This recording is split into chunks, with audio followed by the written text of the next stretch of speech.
mother of Lisa, if you will, in which she admitted that she was involved with a cult on Long Island that practiced rituals and conducted pornography and were involved in child pornography. What's this? Here is Hedda's diary. This is her own diary? Hedda's appointment book diary from 1983. You can expect to be subpoenaed after this, sir. Yes, and in it you can see here that Hedda was calling deprogrammers, cult deprogrammers, back in the fall of 1983 in order to try to get herself out of this group in Long Island that she had gotten involved with. You have a sketch drawn by Lisa? We found in the Steinberg apartment a sketch drawn by Lisa in her own hand. Look at it, ladies and book.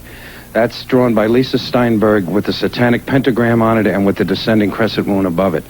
This, I was told, confirmed by a principal involved in the case, that this was the costume that Lisa wore at the rituals on Long Island, and that the costume scared her. I was also told by a principal involved in the case that they put makeup on Lisa in order to make her look more like an adult, and she hated wearing the makeup. The prosecution is trying to present this case as a simple homicide. What I'm saying to you here now is that there is a lot more evidence in this case. The case goes much deeper than is being portrayed as going, and this evidence that we're revealing here tonight should certainly graphically illustrate that fact. We'll be right back, folks.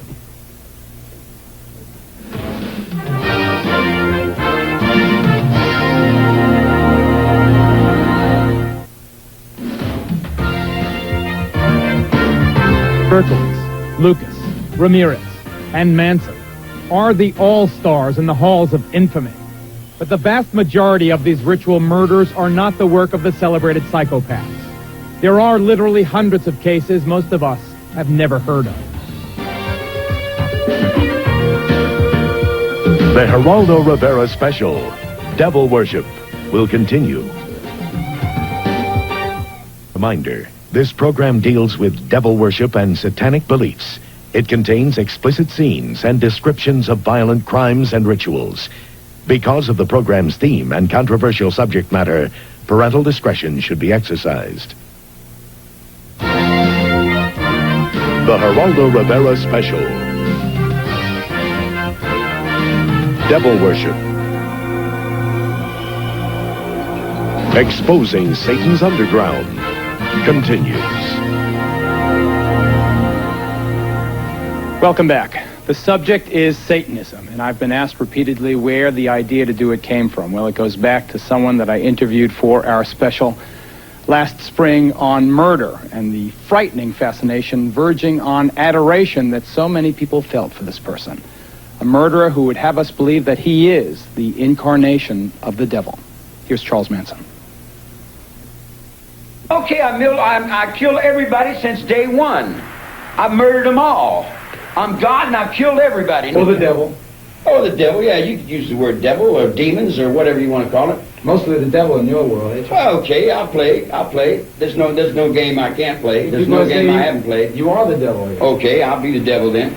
Along with Hitler, cult leader Charles Manson is today's top satanic celebrity. Yeah, I chopped up 9 hogs, and I'm going to chop up some more, you I'm going to kill you as many as I can. I'm going to pile you up to the sky. Responsible for at least 9 ritual murders, Manson is revered by many modern-day devil worshippers who have adopted his philosophy of the mass extermination of those they consider unfit to live. We would like to see most of the human race killed off because it is unworthy. It is unworthy of the gift of life. Nicholas Schreck visited Charlie at San Quentin, keeps a picture of his hero on his apartment wall, and displays a lock of Manson's hair as if it were a sacred relic. Our bloodbath would be a cleansing and a purification of a planet that has been dirtied and degraded for too long.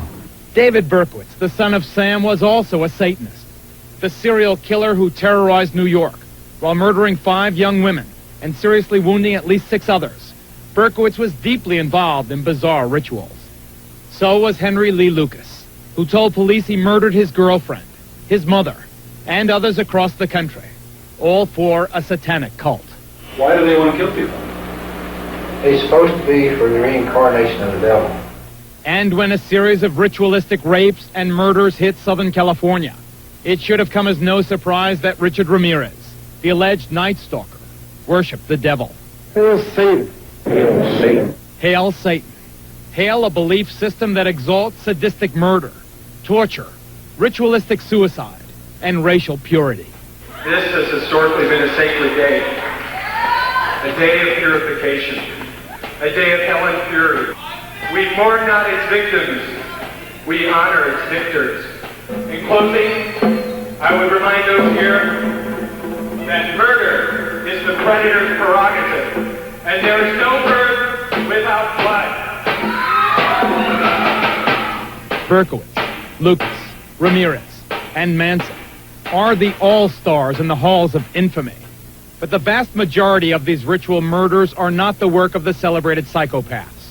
There are literally hundreds of cases most of us have never heard of. Like this satanic murder in Denver, Colorado, where the victim was handcuffed, chained, and slaughtered. Authorities claim that before he died, the victim participated in drinking his own blood.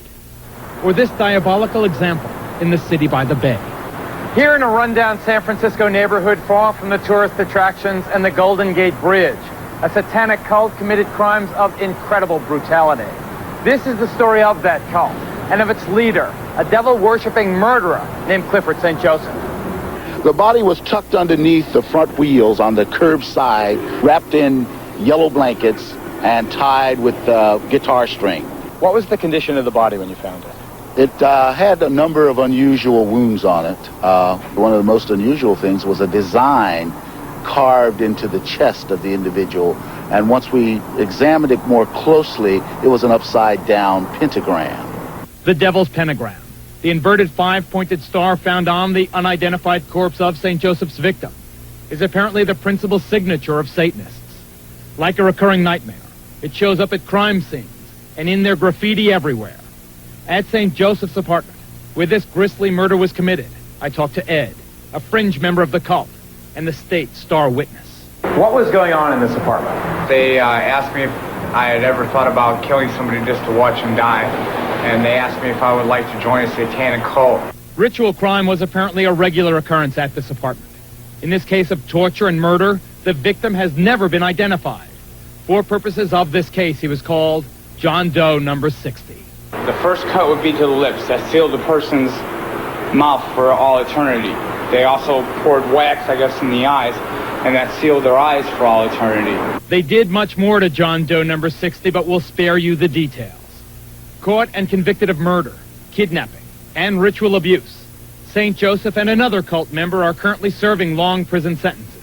Ed remains free, although he claims only to have been a reluctant participant in the murder of John Doe 60. He does admit bringing a teenager here to be chained up and ritualistically abused. How can you say you have no guilt when you bring a 17-year-old kid in here, you help shackle him to a radiator, and then participate in his torture and sexual abuse? Well, I never participated in torture, and no torture was allowed of him. You were having sex with a kid who's chained up. What are you talking about? Well, Ricky, first of all, likes that type of sex. What was going on here is a nightmare. Yes, it is. Yes, it is a nightmare. Are there devil worshippers, are there murderers involved in this particular case still at large? In this particular case, yes. We do know we've had one person identified, other man identified, who was present during this particular homicide. Do you think that this ritualistic stuff is spreading? It's all over the United States and probably all over the world, because it's just something that people are experimenting with now. Satan means whatever I'm looking at, whatever I want it to mean. It's on my forehead. It's me if I can get up on that highway. It's everything that human beings don't understand. It's all their fears. It's what they're not sure of. You dig what I'm saying? Satan to me would be God. That man is so repugnant. All of these satanic murderers are. The acts that they have been convicted of committing are so horrible that the question could fairly be raised again, why are we doing this broadcast? We are doing it, ladies and gentlemen, because it's our feeling that these cases are too often overlooked, too often underreported. We think that there is a widespread problem here that you deserve, that you need to know about. Joining us right now via satellite, we have another convicted satanic murderer. His name is Charles Gervais. He is currently serving a life sentence in Angola Penitentiary in Louisiana. Mr. Gervais, why, in Satan's name, did you hammer and strangled to death an innocent person. Did you really think